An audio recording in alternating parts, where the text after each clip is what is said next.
Hello, my name is Matilda Mani. I'm a student of Brigham Young University, Idaho. My major is public health, emphasis in health education and promotion.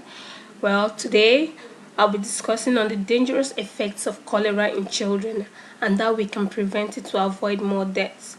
So cholera has been a serious health attack that kills nearly 100,000 people annually in so many communities. This population also includes little children who are very tender and can barely take care of themselves. Cholera is usually transmitted through contaminated water or food in areas with poor sanitation and lack of clean drinking water. It is sometimes referred to as the disease of poverty because of the lack of social development in the areas where it usually occurs.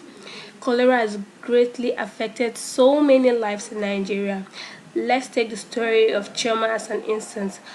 Chioma is a 12-year-old girl from Port Harcourt City, Rivers State, the eastern part of Nigeria.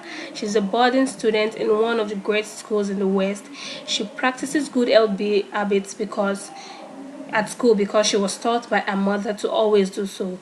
And recently, many of her fellow students were diagnosed with cholera because they drank untreated water in school.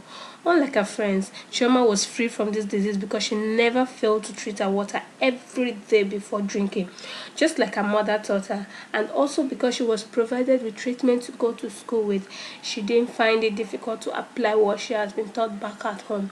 On the other hand is Eric.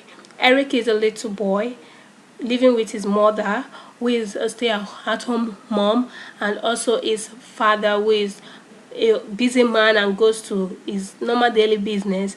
But because his mother do not have a knowledge of the effects unclean water could have, untreated water could have, she gave Eric water from boreholes that weren't treated. Sometimes she fetched from the stream and she gave it to him, and unfortunately he was struck with the illness of cholera when taken to the hospital for checkup. Because of how long gone he was with this disease, he couldn't make it and died in the process of treatment. So in order to keep our children safe, we must develop healthy habits that teach them to drink clean water, wash fruits and vegetables properly before cooking and eating, wash hands with soap regularly, and keep the environment clean.